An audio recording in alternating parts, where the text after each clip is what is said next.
A quiet lover's lane, a chilling shadow in the dark, and a string of unsolved murders that baffled an entire generation. Dive into the haunting story of the Zodiac Killer, one of history's most chilling mysteries. What really happened that left Northern California gripped with fear? On December 20th, 1968, a young couple, 16-year-old Betty Lou Jensen and 17-year-old David Faraday, went out on their first date. Seeking privacy, they drove to Lake Herman Road in California.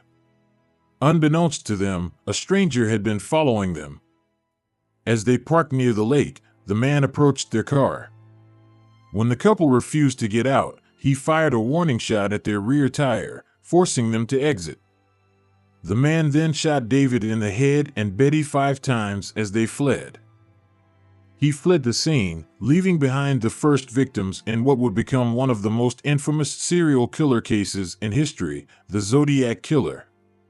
The Zodiac Killer terrorized Northern California during the late 1960s and early 1970s, becoming one of the most notorious serial killers of the 20th century. Known for taunting law enforcement and the media, he sent letters filled with cryptic messages, detailed confessions, and riddles. After the Lake Herman murders, he went silent. On July 4th, 1969, 18-year-old Darlene Ferrin and 16-year-old Michael Mageau were out driving to buy fireworks. They noticed a strange car tailing them and tried to lose it by parking in the Blue Rock Springs park lot.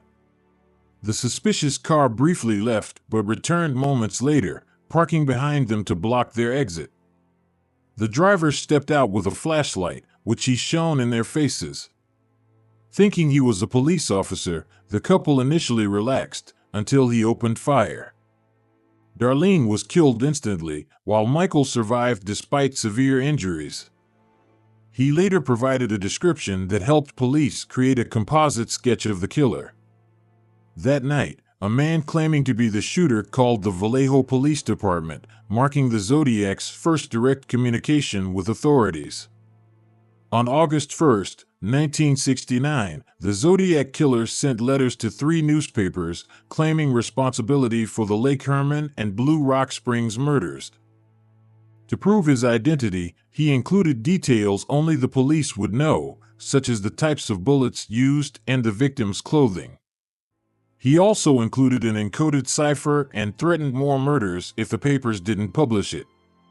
The cipher, cracked by a San Francisco couple, chillingly read, "I like killing people because it is so much fun.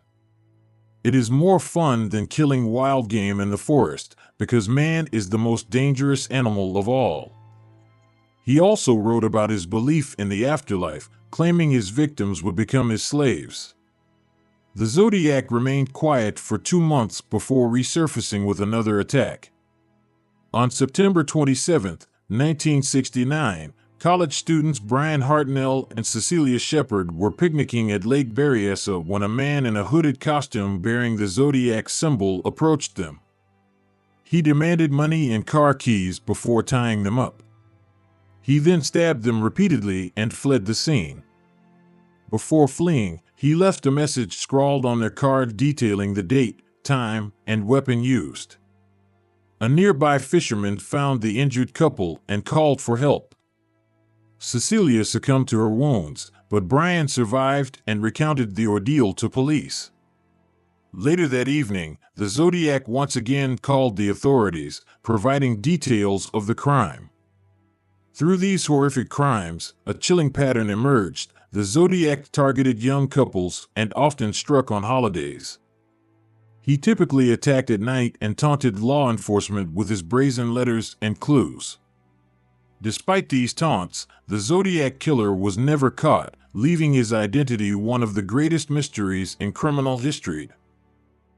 If you enjoyed this chilling story, don't forget to hit that like button, share it with your friends, and subscribe for more spine-tingling mysteries. Your support helps us bring more exciting content straight to you. Stay tuned, and remember there's always more to uncover. Hit the bell icon so you never miss an update.